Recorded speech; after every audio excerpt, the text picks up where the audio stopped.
Olá pessoal, regressando aqui ao canal Paradesporto TV, uma grande satisfação.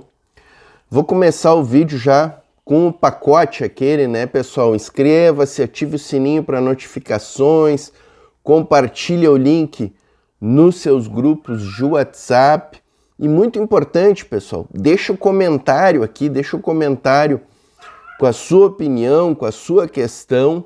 E mais importante ainda, com a cidade da qual você nos assiste, que a gente gosta muito de ler os comentários ali e ver aquele panorama do Brasil inteiro, né? Saber de onde o pessoal está nos assistindo.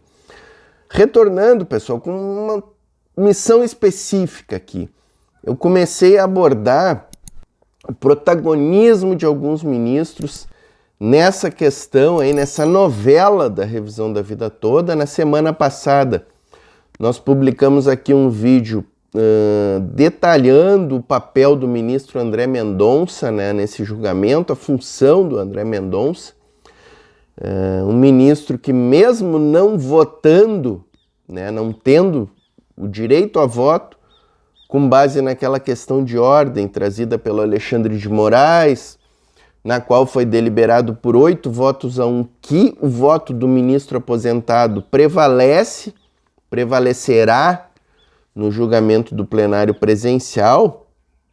Portanto, o voto do Marco Aurélio, relator originário do feito, segue válido. Inclusive, é o único voto hoje conhecido nesse julgamento. A gente pode dizer que o julgamento está 1-0 pela improcedência do recurso do INSS, ou seja, a favor da tese da revisão da vida toda para os aposentados. E aí, pessoal, hoje eu quero comentar aqui sobre o ministro Luiz Fux. Que papel desempenha o Luiz Fux dentro dessa questão, dentro desse julgamento?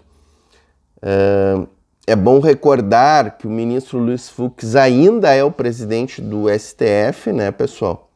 A ministra Rosa Weber tomará posse agora no mês de setembro, mas o fato é que o ministro Luiz Fux ainda é presidente da corte, então ele ainda desempenha um papel importante nesse julgamento.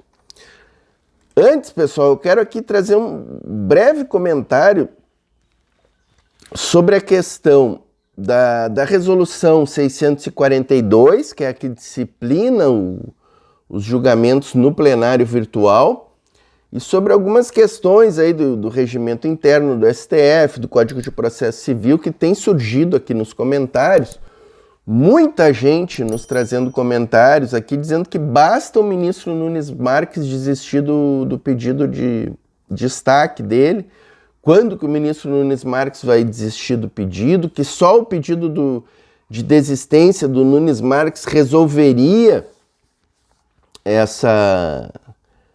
esse imbróglio, digamos assim, ou que uma revisão da resolução 642 pelo STF, numa sessão administrativa específica, que é o que há necessidade de acontecer para revisar uma resolução, também poderia resolver essa questão com a inclusão na resolução daquelas 2 hipóteses aventadas lá naquela questão de ordem, que seria a possibilidade de desistência do pedido de destaque e a inviabilidade de pedido de desistência quando a gente já tiver uma hipótese de 11 votos proferidos pelos ministros, ou 11 votos ou todos os votos dos ministros presentes. E aí, pessoal, é bom deixar bem claro aqui, tem muita gente que está assistindo alguns vídeos aí de pessoas que não têm a técnica jurídica, não estão preparadas para falar nesse assunto e estão aceitando aquelas informações como factíveis, plausíveis e verossímeis. E não são, pessoal. Na realidade, o que nós temos hoje é apenas a prevalência do voto do ministro Marco Aurélio. Essa questão de que não pode ser feito pedido de destaque quando já tivermos 11 votos proferidos, ou seja, a tese de que o plenário virtual já havia se encerrado quando foi proferido o voto do ministro Alexandre de Moraes, ela não é fato, ela não é direito, pessoal. Ela não está consagrada. Hoje, um ministro pode pedir sim um destaque mesmo depois de 11 votos proferidos. Ele pode ter o entendimento de que a questão deve ir ao plenário presencial. É essa a natureza do pedido de destaque. Então, dentro do panorama jurídico, o pedido de destaque do ministro Nunes Marques, ele foi legal. É claro que a gente diz aqui, nós também concordamos que esse pedido de destaque foi uma manobra do ministro Nunes Marques, foi um duplo twist carpado, digamos assim, né? A 23 minutos do final do prazo do plenário presencial, especialmente formulado para prejudicar os aposentados e para postergar a conclusão desse julgamento. Isso ficou evidente. Os próprios ministros do STF entenderam que isso ficou evidente, tanto que essa questão de ordem foi aprovada por 8-1. Essa que prevalece o voto do ministro Marco Aurélio. Inclusive os ministros que votaram contra a revisão da vida toda, como o Dias Toffoli, o Barroso, esses ministros votaram a favor da questão de ordem, entendendo a manobra e a intenção do Nunes Marques e do André Mendonça, que foram indicados pelo Bolsonaro, e nesse julgamento tem a finalidade específica de postergar a definição final e tentaram ainda incluir um voto do André Mendonça, substituindo um eventual voto do Marco Aurélio. Então isso já ficou solucionado, mas o pedido de destaque está feito e a questão é que esse julgamento terá de ir ao plenário presencial, pessoal. Terá de ir ao plenário presencial. Porque mesmo que nós tenhamos uma alteração nessa resolução 642, que disciplina os julgamentos do plenário virtual, ela só se aplicará dali por diante, para futuros pedidos de destaque. Entenderam, pessoal? Mesmo que este processo da revisão da vida toda ainda não esteja definitivamente julgado, ele já está submetido ao plenário presencial. Ele não retorna mais ao plenário virtual.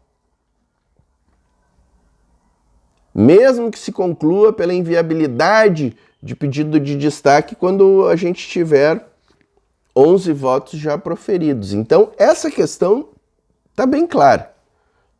O efeito de uma eventual modificação da resolução 642 é imediata e não retroativa. Ela não vai retroagir para buscar aquele pedido de destaque formulado pelo ministro Nunes Marques lá atrás. O pedido está feito e o processo está agora submetido ao plenário presencial. Nesse sentido, pessoal, que entra aqui uma análise do papel do ministro Luiz Fux nessa questão. O ministro Luiz Fux já poderia ter incluído esse processo em pauta? Essa é a grande pergunta que fica. E aí a gente precisa analisar dois elementos. O primeiro elemento já foi analisado no vídeo anterior, com o papel do ministro André Mendonça. Porque o ato de incluir um processo em pauta, ele é um ato complexo. Ou seja, ele depende de vários atos que se encadeiam numa complexidade. Então, para que o processo seja incluído em pauta, o ministro relator do processo deve encaminhar esse processo à presidência. E só aí a presidência, tendo a disponibilidade daqueles autos, daquele processo, pode incluí-lo na pauta. Essa é a rotina ordinária dos processos. Como o ministro André Mendonça não quer que esse processo entre na pauta, e ele é o relator atualmente, ele vai ficar sentado em cima do processo e não vai encaminhar ao ministro Luiz Fux. E aí vem o segundo elemento, pessoal, que eu gostaria de colocar com vocês, que seria um papel proativo do ministro Luiz Fux na presidência do tribunal, tendo a possibilidade, inclusive, de avocar esse processo, avocar esses autos para o seu gabinete. O que significa avocar os autos? Quando o processo está no gabinete de um outro ministro, a presidência do tribunal tem essa prerrogativa de avocar os autos para o seu gabinete. Nesse caso, inclusive, avocar para colocar em pauta. E nesse caso, há todas as justificativas e motivações para que o ministro Fux, Luiz Fux, fizesse a avocação desses autos. Especialmente depois da definição dessa questão de ordem, trazida pelo Alexandre de Moraes, definindo a prevalência do voto do ministro relator aposentado, o ministro Marco Aurélio. Como o André Mendonça atualmente é relator, mas ele não fará voto, ele não proferirá voto nesse julgamento, ele não tem por que estar com esses autos no seu gabinete. Não há motivo algum para esses autos estarem no gabinete do ministro André Mendonça. Ele não fará voto, ele não fará nada nesse processo, nada. A única finalidade do ministro André Mendonça é sentar em cima do processo e impedir que ele entre em pauta.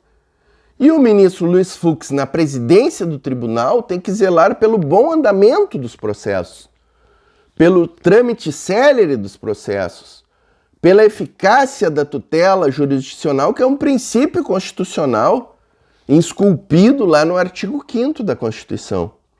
A eficácia da tutela jurisdicional. A tutela jurisdicional não pode ser morosa. E o presidente do tribunal tem uma responsabilidade extra nessa tarefa, de pautar rápido os feitos.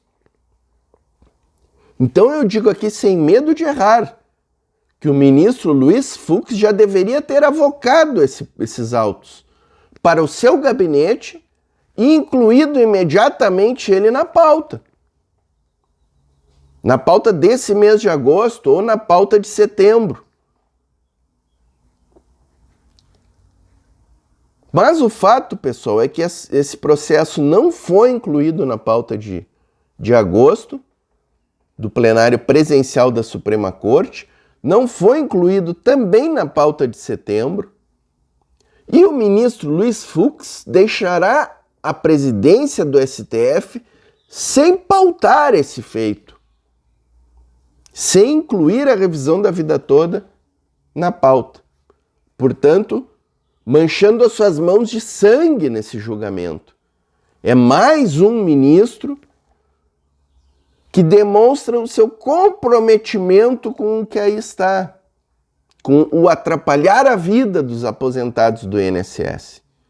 Nunes Marques, André Mendonça e agora Luiz Fux. Também podemos incluí-lo nesse pacote. Aliás, pessoal, é muito bom a gente lembrar que o ministro Luiz Fux foi um dos 5 ministros que votaram contra os aposentados no julgamento de mérito. No mérito, ele votou contra, ele votou dando provimento ao recurso do INSS para dizer que os aposentados não têm direito à revisão da vida toda. Mas aí, dentro do jogo democrático, do devido processo legal, julgando o mérito da questão, podemos até respeitar esse voto do ministro Luiz Fux contra a pretensão. Claro que não nos agrada, mas dentro do jogo democrático do devido processo legal. Agora, o que o ministro Luiz Fux está fazendo na presidência do STF não faz parte do jogo legal e do processo democrático de administração do Poder Judiciário. O ministro Luiz Fux está conivente com um procedimento de um ministro da Corte, o André Mendonça, que sentou em cima de um processo no qual nem voto elaborará. Então, assim, o que o ministro Luiz Fux está fazendo não está dentro do devido processo legal. De não pautar esse processo da revisão da vida toda enquanto foi presidente da corte. A ministra Rosa Weber vem aí, entra na presidência na segunda quinzena do mês de setembro, mas aí já é uma outra questão para um outro vídeo, pessoal. Quero agradecer quem chegou até aqui ao final conosco. Inscrevam-se no canal, ative o sininho, quem ainda não ativou o sininho para receber notificações. Acompanhe a programação aí, começamos a fazer algumas lives aqui no canal para falar de temas previdenciários. Deixe a curtida, quem não deixou a curtida ainda, e inscreva-se no nosso grupo de WhatsApp, né, pessoal? QR Code que ficou aqui, ó. Quero ver vocês lá no grupo de WhatsApp. Valeu, pessoal. Um abraço a todos e todas.